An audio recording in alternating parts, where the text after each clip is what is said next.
This is Providence Television International, the game changer.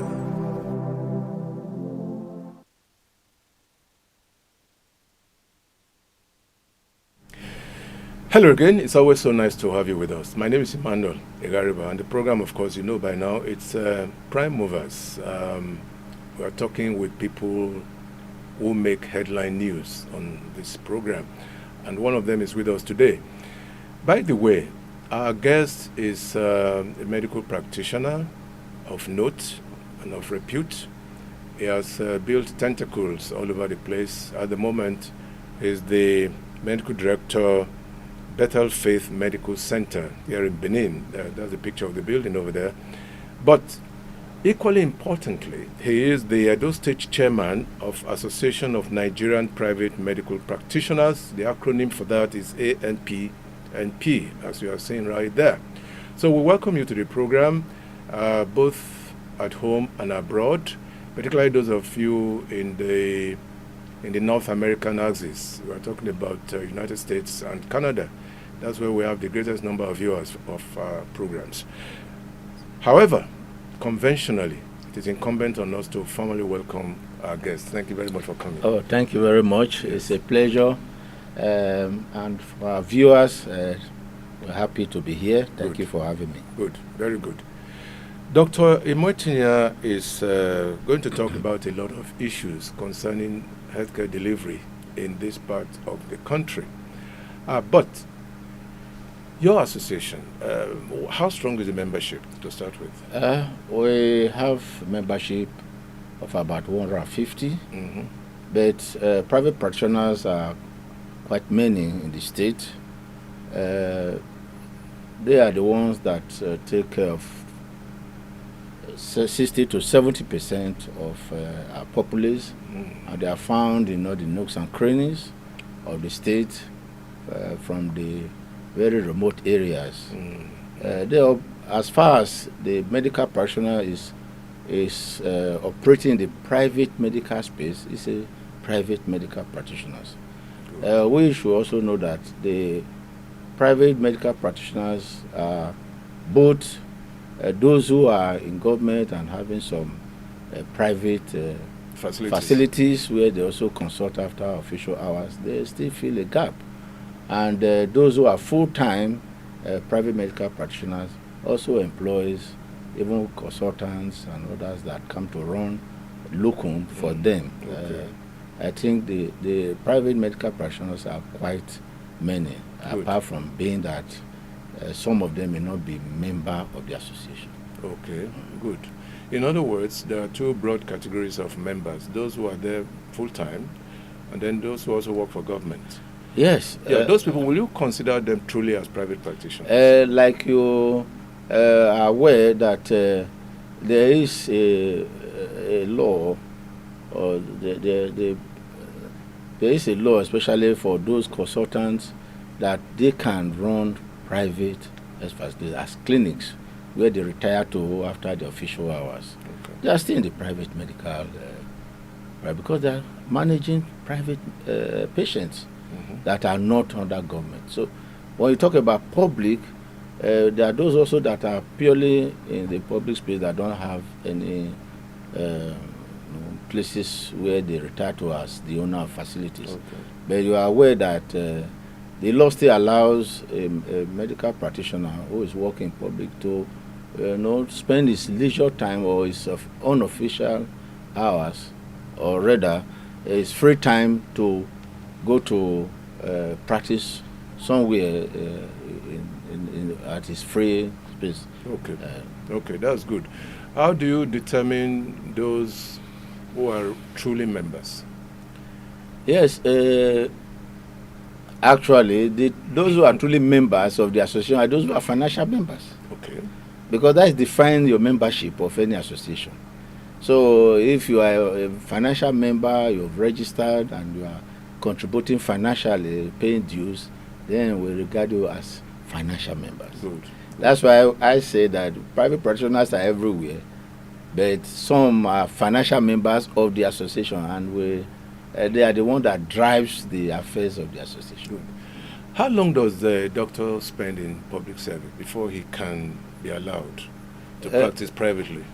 Actually, now there are two categories of those who practice privately. Now, for you to own a facility as a private practitioner, you would have to spend 5 years. Okay. That is the regulation. But before then, you can work with private practitioners or in private hospitals, whereby you are a resident doctor or you are running locum, but it's actually post-qualification, 5 years post-qualification before you can own or fund a hospital. Otherwise,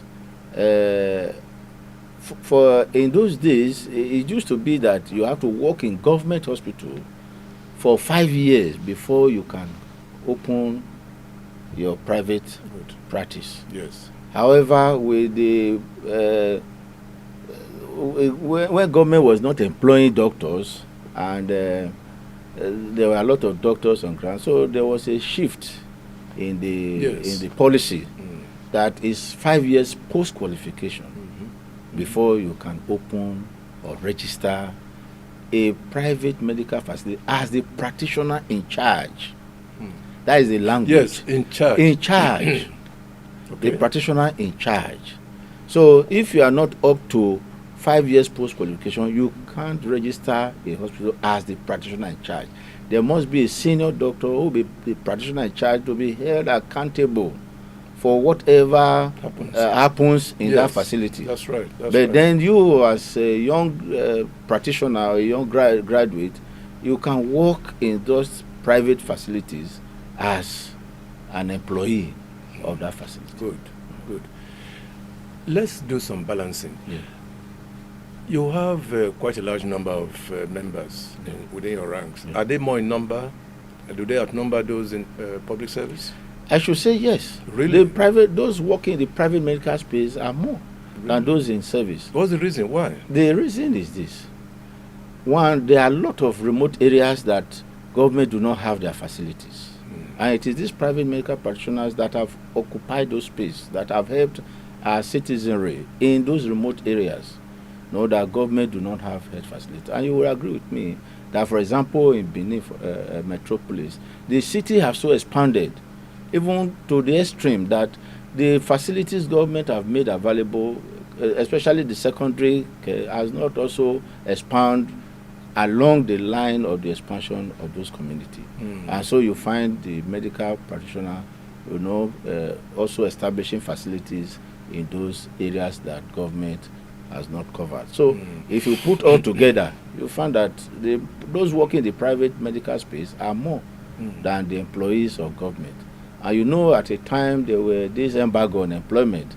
And not only was there embargo, even when the embargo was lifted, there was also no employment, because government will not want to employ more than the capacity they can carry in terms of salaries and those things. And over the years, for example, like the Benin metropolis, one would have expected that there will be at least 5 major health facilities in the various corners owned by government, yes, which are not there. We have only one major central hospital as it were, even though it has contracted into a specialist hospital. One would also, and then the Stella Basanjo is still under reconstruction and rehabilitation. You will say that the government should replicate what those, they have now in some other areas. In some area. Look at Ugbowo, let's say UBTs at Ugbowo access, but what of Ekenwa Road? What of Upper Sopomba, which is a major high density area, down to after Idogbo? You can see that those people, to access Central Hospital at the city center at Ring Road, is quite a distance. Yes. And you talk about Saple Road, though Estelaba Sajo is there now, but it has not really, at a time it was closed down for one reason or another. You look at Ekenwa Road axis, down to Ekenwa village itself, government has no full representation. Though we are talking about primary health care as another way of reaching out, you will agree with me that the challenge of government facilities is the funding. there are some of the primary health care that really need to be worked on, even though government is trying to do as much as they can, but they cannot fully take care of what they're supposed to have achieved in terms of distribution of those and the taking care of those healthcare facilities. So the primary practitioner has helped to fill some of those spaces. Yes, the gap. The gap.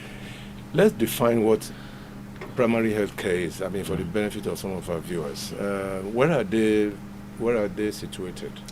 Yes, the primary health care facilities are supposed to be the first point of entrance into the healthcare setup. Okay.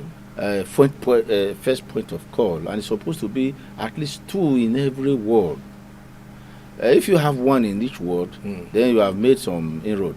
But like in Edo State, it's said that they have almost about 500 primary healthcare centers. Are they in existence, all of them?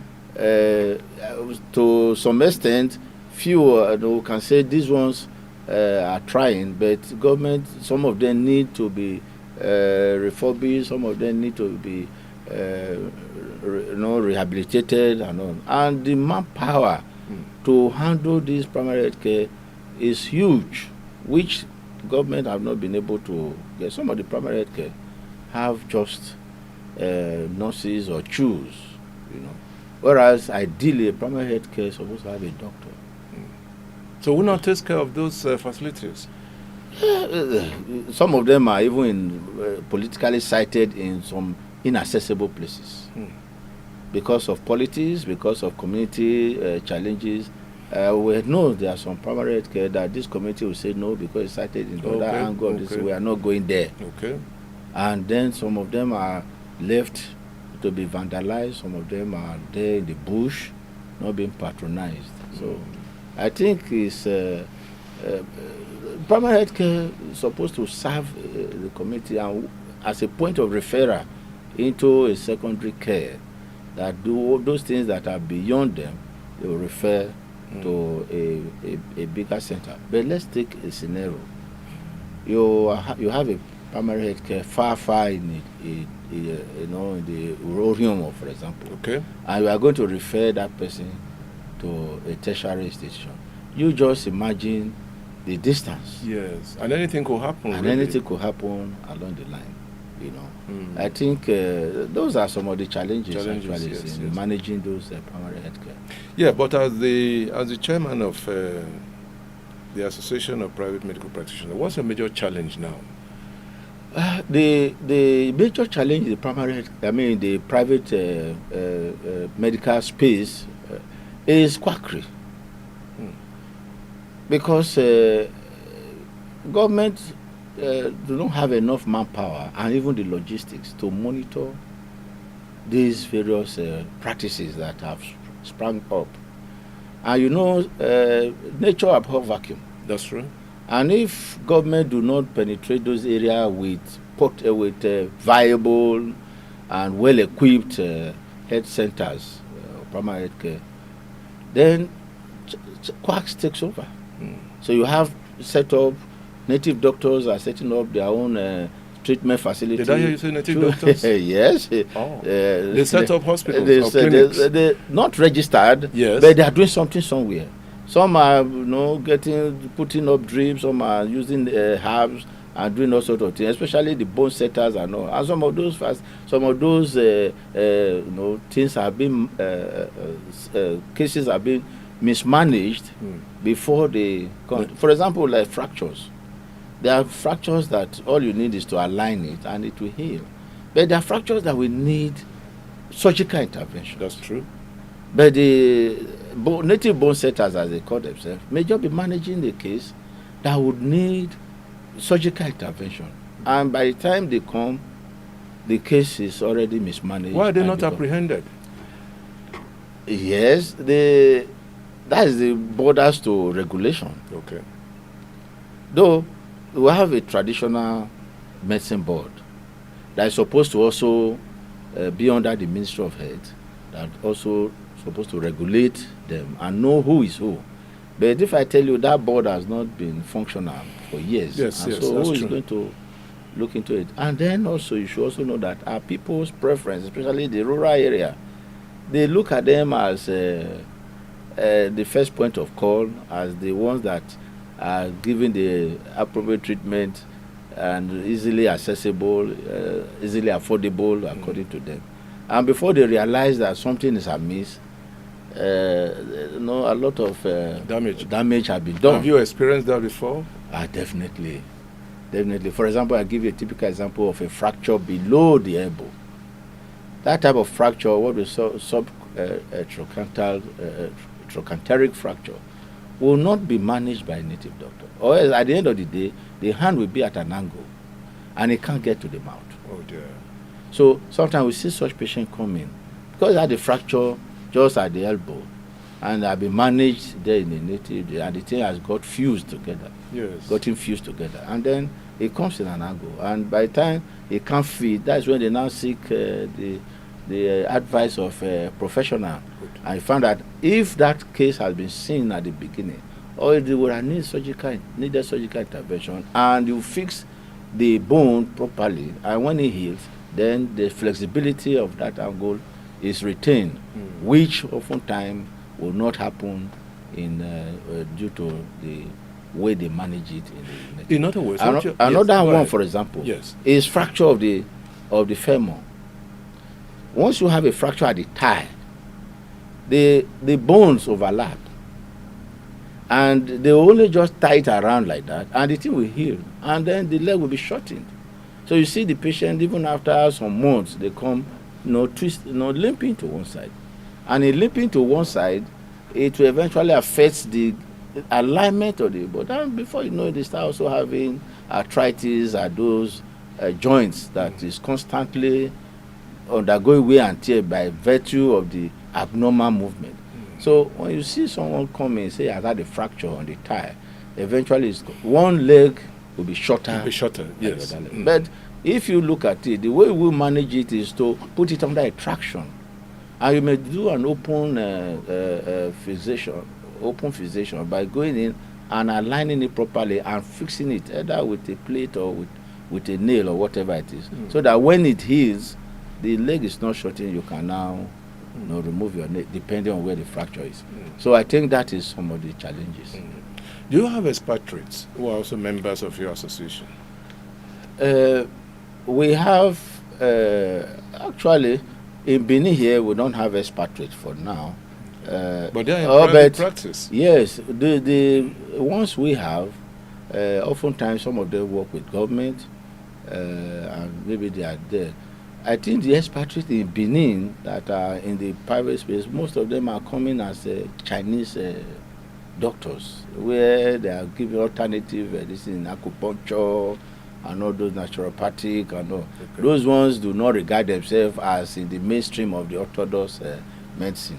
But people patronize them. People patronize them, but that is supposed to be under the regulation of the ministry to look at those persons who are practicing outside the orthodox medical practice as we know it in Nigeria.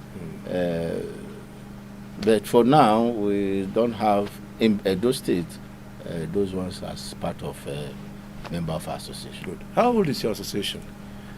Our association celebrated nationally since the early 1920s. Really? Yes. The Association of General... In fact, let me give you a rundown.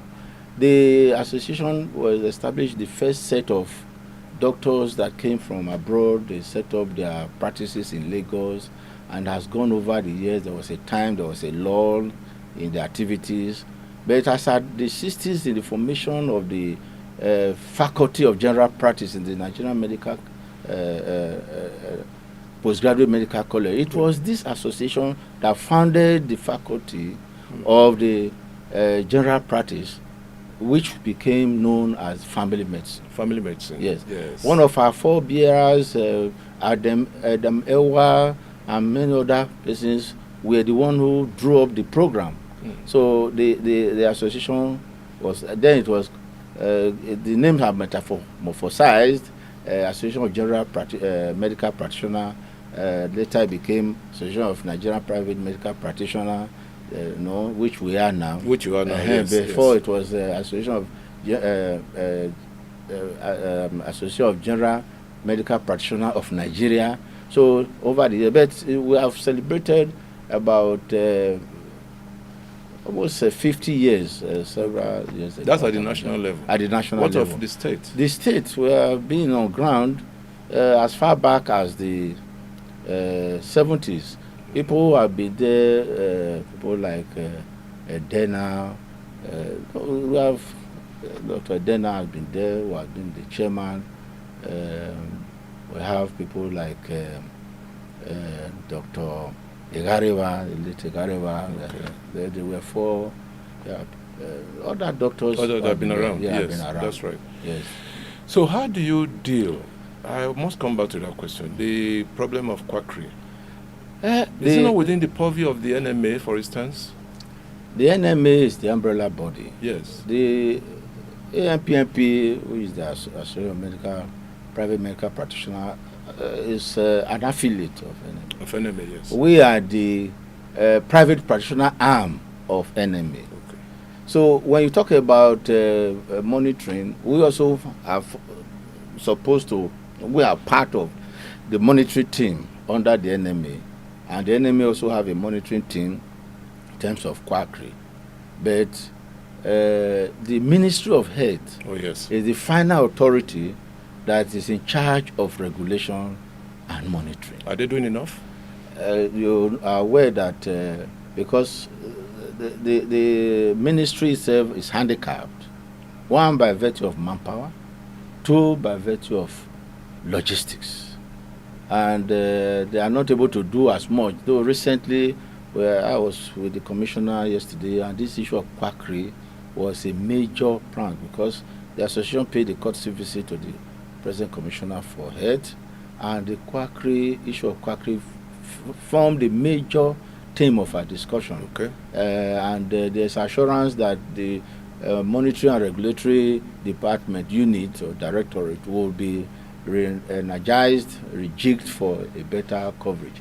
But the challenge of quackery is quite divisive, it's quite enormous, that we are beginning to see that our people too, our people too has to be involved in monitoring quackery. If somebody is practicing some funny thing somewhere, you don't report the person. It's a problem. Oh yes, that's true. And unfortunately, some of our people too believe the chemist man as the doctor. In fact, they call them doctor. And they put stethoscopes around the neck and put it in the front of their vehicle, and they are patronized. Oh my goodness. So if you even want to go and arrest them, they say, this is our doctor here. What are you doing? In fact, we have had cases where some of our officials have gone to some rural areas to say, this man is practicing, is not a doctor. They say, no, we know him as our doctor. Oh dear. And they will gather their people and pursue you. So most time you have to look for armed uniform personnel to follow you to even do monitoring and arrest quacks. Not only that, you are aware that the economy is also biting hard. And that is what is promoting quackery. That is true. That's true. If the people cannot afford to come to even take a transport to the primary health care or even the hospital where they are supposed to, where there is a practitioner, and they quickly run to one quack somewhere. We all have set up one small shop. We are beginning to see even people who are not trained at all setting up small clinic, get one small nurse, and they are giving injections somewhere, and they call themselves hospitals. And sometimes this leads to fatalities.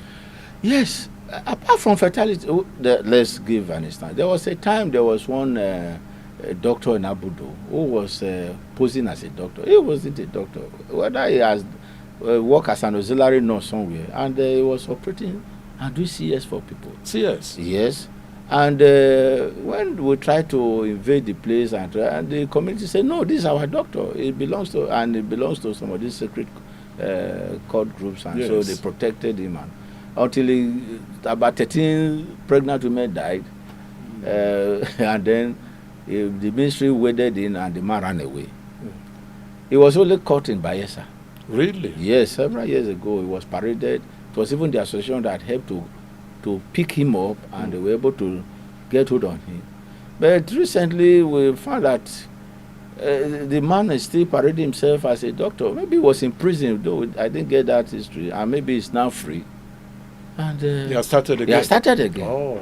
So the penalty is also not deterring quackery. Maybe some offense is 2,000 naira, and then maybe some level of 6 months imprisonment or 2,000 naira.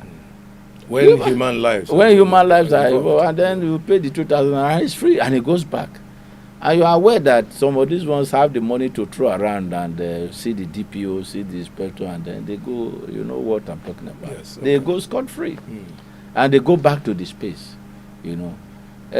So the challenge of quackery is quite enormous. Yes, okay. Now, how true is it that people run away from private hospitals because of exorbitant fees that they pay? How true is that? No, that is not exactly true. Because I have run private practice and found that we do more humanitarian service than place. One of the things that has bothered me is what is displayed in the movies that we watch. Oh, if you don't deposit this, you will die, you will not be operated. Then and this thing has become a sing-song of our content creators and Nollywood and all those ones, which is not supposed to be. Okay. If you go practically, the doctors have peak of human kindness. That's true. There are emergencies that we treat, and you are not even bothered, or you are not even sure of who is going to pick the bills. And even when some of them are treated, because of personal interaction, they have been a long time, sometimes we bring down our cost to the barest minimum. Okay. That is one. Number two is the fact that the public look at our service as expensive, not factoring the cost of production. There's no light, so you have to get your generator, have to buy diesel, have to employ the doctors and the nurses, and qualified personnel. You have to pay them, and if you don't pay them well, they also become a cog in the wheel of progress. Okay. Then the drugs are becoming very expensive. Let's take Seritide for asthmatic. I'm sorry, I'm using a branded name. No, it's okay. It's okay. You know, at the initial time, it was 2,005. Suddenly, it became 8,000 something. Later, it became 16,000. At a time, after that, it became 60-something thousand. Oh, really? To buy a discus. Now, we can't find it anymore. The people producing it have carried their baggage and have left the country. They have left the country. Now, if you manage to give that type of patient one discourse of that, drug, then I say this thing is 20,000 or 16,000. You must say, you sure? This one is too expensive, you know. And the taxes, the private practice have become the low-hanging fruits for both state and non-state actors to pluck. Oh, I know what you mean. You know what I mean? Yes. So there are multiple taxations. And government just go, because doctors don't have time to be running around. All right, what is it? We have this one coming to inspect. The other one, those that are non-state actors. And the composite ministries of the same, this one commerce wants to come and collect money. And all business premises want to come and all these are a burden on the patients. In fact, you are running a business now. At the end of the day, you are going to transfer the cost. For example, in some of the facilities that you want to maintain standard and you want to have light 24 hours, you imagine you spending about 5 million on diesel every month. We are not talking about big hospital where you have to put CT scan and keep the place cold 24 hours. Now, if you go there, you are not going to have the same cost like when you go to government. Government facilities, they pay the doctors not from the cost of what the patient is paying. They maintain the infrastructure not from the cost, the money the patient is paying. They also, at the same time, provide electricity and water and security, not from what the patient is paying. In fact, it's a social service that the government even invests in, and is even overpowering the government that they can't even fund it. And that's why you have out-of-stock syndrome in the government hospitals. And even some of the things that they are supposed to do cheaply have been hiked over the years. So, relatively, you find that the cost in the private health sector is very cheap and fair, because nobody wants to see somebody die and you just astronomically increase the cost and say, no, if you don't pay, die there. I'll come to this now. What do you tell your members? I mean, there's this issue of gunshot wounds, and that's been a running battle between doctors and security. Yes, people. You see, at the beginning, it was the security, the police that created the problem. Now, they made a law that if you are going to treat a patient and you do not, and you haven't gunshot wound, they will come and arrest you. We have had experience. I have a personal experience where there was a gunshot admitted to my facility, and unfortunately there was a policeman who was somewhere there, and he was secretly calling his people that there's a gunshot wound here, let them come, not knowing that this man was a victim of armed robbery attack. And as usual, since we know the rule, we have gone to send the family, go and report to the police. We document. Was it treated firsthand? Yeah, it was treated. We treated the patient. So when the problem became enormous, that people were dying, even government, they asked you go and bring police report first before we treat you. Then there was a change in policy that treat, inform the police, which is what we have been practicing. Okay.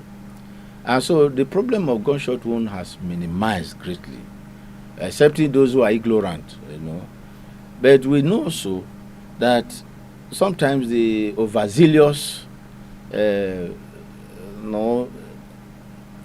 police security agent sometimes get wind of something and go and harass the doctor, not knowing whether he has been reported or not. Sometimes the family will say, look, we have gone to report to the police. That's true. Only to end up hearing that they didn't even go there, and then the doctor now is under this thing. Like, what we advise our people is that treat them. When you treat them, inform the police, which many are doing. However, the problem of gunshot wound is beyond just going to report to the police. Many times, some of them come in, brought in by the police or brought in by Good Samaritan, who picks the bill. We know there's a policy which the ministry, Federal House of Assembly, has trying to say there's treat them. Government will, as emergency, government will pick the bills just to preserve life. Even money that have been voted 1% of the gross budget voted for the indigent patient, the gunshot emergency and all. Where is the money? No doctor, no private doctor have received one couple. All over the federation. Over the years, over 10 years now, the private practitioners have been crying, where is the money? And it's budgeted for? And it's budgeted for. Even the National Health Insurance have a budget for all those ones. Who is in custody of the money? Oh, by the way, this will interest you. The budget for health on a yearly basis, do you consider it big enough? Grossly inadequate. Okay. In their budget declaration, they say 15% of the budget should be dedicated to health. And we are saying that 15% is even too small. But now, if you look at the budget, they can't even get up to 9%. Or even 8% of the total budget. So, how? The medical needs of the people are increasing.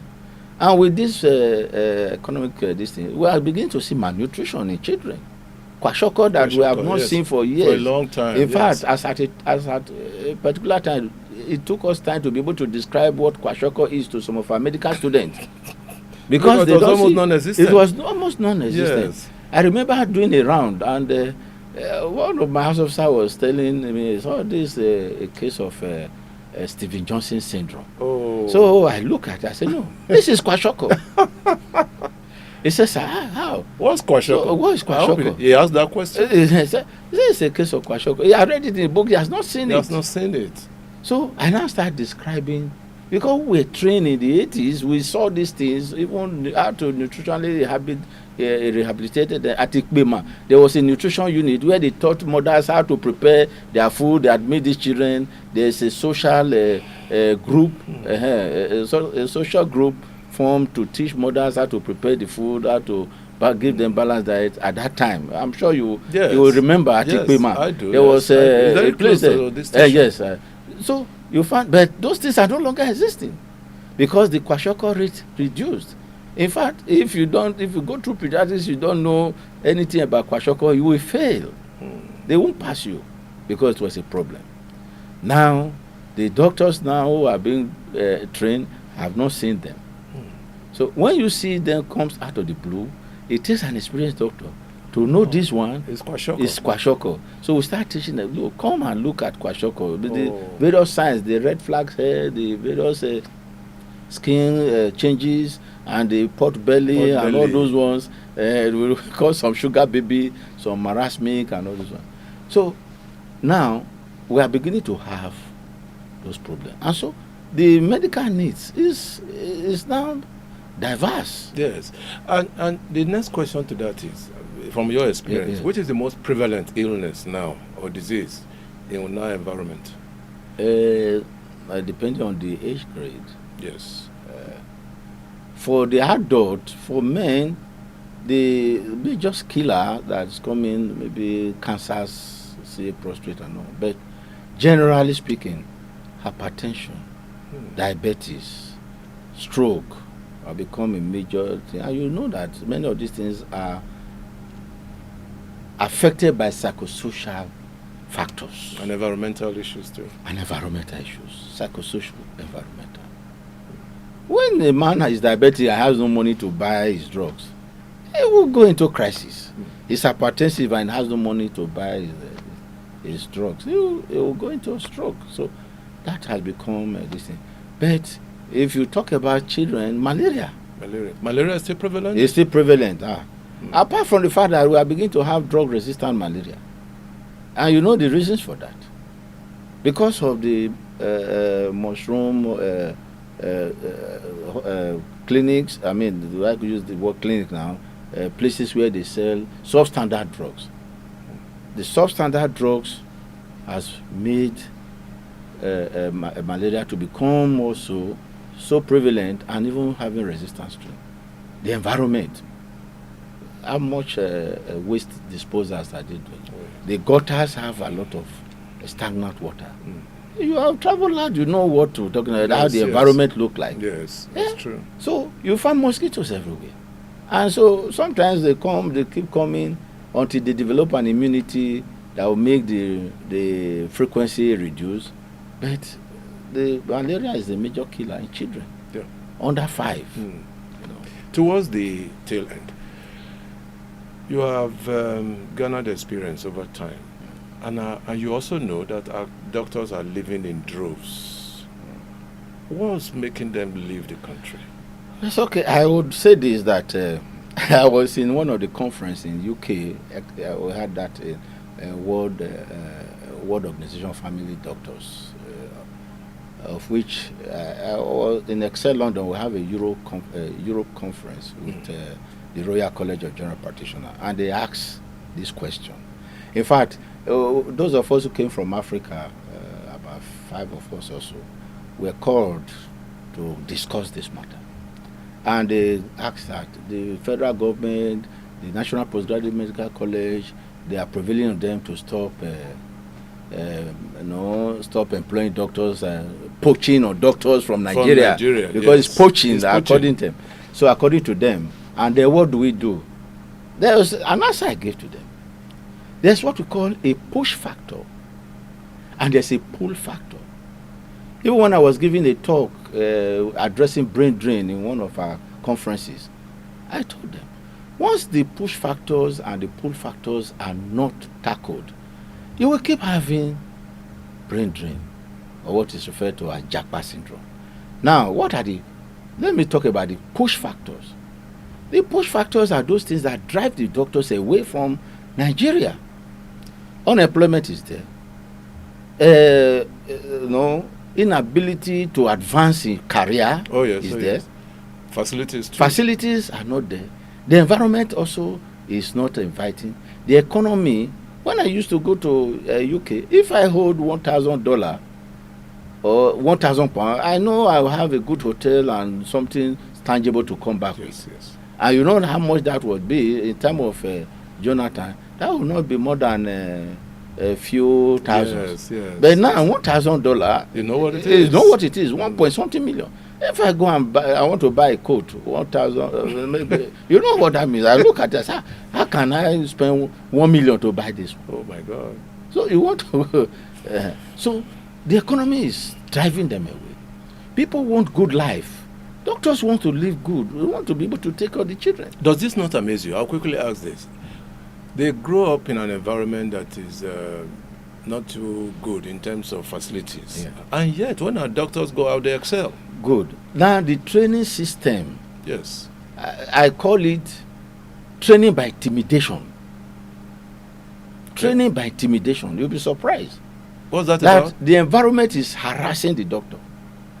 Even the trainers are harassing the doctor. You go to some of the teaching hospital and So see, where do they get their expertise from? that's what we are saying now. What they go through before they even complete their residency is like hell. Though in recent interaction with the colleges and all, they are beginning to bring down some of the things that many of the people doing residency, some of them are there because they don't have the means to run away, and they are looking for a means. Once they get it and they pass the exams, they disappear. Now, I was talking about the push factor. Yes, that's right. The push factors are many. Insecurity. At a time, doctors became the major persons that they were kidnapping. Kidnapping, yes, that's true. And in fact, we went for a conference about three years ago. One of our colleagues who came for that conference for the our scientific conference for the Association of Nigerian Private Medical Practitioners. By the time we came back, not up to 2 months, we came back from that conference. He had been captured. He had been kidnapped. Till today, after 2 years, we are still looking for him. Oh, really? Nobody knows whether he's alive, whether he's dead. There was a young lady in Kano, Kaduna, that was also captured for more than a year. She was in captivity, and nothing was done to rescue her. You understand? Even in this city, many of the doctors are scared, and especially, you are aware now, they became a target for kidnapping. That's one of the reasons. Insecurity. Look at the whole place. Where will you travel to? I have a car, but sometimes I'm uncomfortable to drive on the road with the car. Since I brought it from the US, I look carefully before I enter the car I would prefer to enter one of my jalopy and to travel. I have not even been to a donut since I retired from government. What am I going to do? The roads are not good. The insecurity. So, what do you expect? The doctors are not happy. That's right. So I have a son. Yes. This personal experience. I have a son who is a medical doctor. Really? Yes. Good. He qualified. He stayed with me. I have a practice. So stay here. The guy he refused. He's not interested. Now, let me tell you something. I said, okay, you do residency here. I was praying. Let them take him to UPTH so that he can stay here. He wants to do surgery. He's how do I call it? He's hungry for knowledge. He's hungry for action. He has passed his primary and all. They have not given us quota. They have not allowed us to employ this one. The boy is restless. Mm-hmm. The next thing is, my father is a farmer. Your father is a doctor. So, and he said he wants to do PLAB. He did. He has the wherewithal. He did his PLAB. He passed. The next day they said, "Look, I've been employed in the UK." I said, "Okay." And you couldn't stop him. How will I stop him? Exactly. I couldn't stop him. I said, "Okay, you can go." But I told him, I said, "It's not money you are looking for there, because the money is here. If you look clearly, it's here." Really? And I grew up here. That's good. I grew up here. I walk around the streets when I was young. So the money is on the streets. So So I said, okay, I will give you the 3 months salary, which they want to pay you there in cash, in pounds. He said, thank you, sir. I said, it's not because you had nowhere to. When he was here, he was already helping me to do major work and all those stuff. Now, let me come in now. When he got there, within 1 year, he has got all his points. And before you know it, they have put him into a program. He's doing his residency in ONG. Oh, really? In the UK. In the UK, yes. His mates are here, still struggling. In fact, I had one who was doing local with me. In other words, he will support the Japa syndrome. Yes, he's happier to go. Now you see the progression in advancing his career. Yeah. Advancement of career here is poor. At the time we are coming up, to even want to go and run a program, they'll tell you can't go. You can't go and specialize. Who will take your space? They are not employing doctors. And for you to be able to leave to go and run a program, you have to apply. You have to have a godfather to be able to put on their weight to be able to allow you to go for a residency program in the state government. Well, and that brings dissatisfaction. Oh yes. And then everybody. I was talking about a young doctor who he wants to go out. He has to be running locum from one hospital to another hospital, and at the end of the day, he also felt he couldn't even. He almost died. Burnout syndrome is a challenge here. How will you put one doctor in a rural village? Yes, all alone. All alone. I want him to be there 24 hours every week, every month, every year. He has nothing else he will do. And when he leaves there on the weekend, you will now call his attention. You are not in your station. There's a problem there. There's a burnout among the doctors. Even those in training, those in UBTH and all. Most of those doctors are being overworked. My son in the UK told me that, look, if you do more than a certain number of hours, they will query you. They ask you, what are you doing? It means there's no commitment. Then you do more than a specific number of hours, they'll query you. That means you are endangering patient life because they expect that you should rest. But here, we don't have those type of regulation. You can be there throughout the month, dying, and some of our doctors will collapse in theater. Because for 2, 3, 4 days they have been operating and there's nobody to relieve them. And with the Japa syndrome, it has even worsened. There's some department now, both the head of department, the resident are all disappeared and the department is closed. Because there are no doctors. So if now they are saying everybody come every time they keep announcing. Do you now finally you now advise that there should be special allowances for people, doctors? We have advocated that on 2 fronts. Number one, let's give a tax rebate. 1. Number 2, those who are practicing in rural area, let them have special allowance. If I tell you when we were in practice, how much was the rural allowance? Maybe 5,000 naira. Will that take care? Number 2, let this village, these places, let them have some level of amenities. Let there be light. Let there be internet. Let there be water. Let there be good schools. Where the man will be satisfied that his family can stay and they can go to good school. So, at your level as a doctor, you will not want anything less for your children. That is that. So, those rural areas are not developed. And so, what do you expect? Not only that, we have also advocated on a structured system of career advancement. Let it be, if you spend 5 years, for example, in a rural area, it should be mandatory that you should be brought out from that system, from that rural area, and let somebody else go. So that there will be career advancement. It should be an incentive. If you have gone to a rural area, look, you are going for a residency program. Automatically. Do you understand? These are things that if you have this type of system on ground, the person will be encouraged to stay. And then employ more doctors. If there's less stress on the doctor, he will not want to go. How will I be in a place where there's no hope that I will live here? And if I don't have the political godfather that will go and press button. They will leave me to die there. Will I not find my way out? Dr. Godfrey Moitinya, we That's could right. leave you to talk almost endlessly Thank because you. you're passionate about some of these things. But I guess in the nearest future, we'll have you back.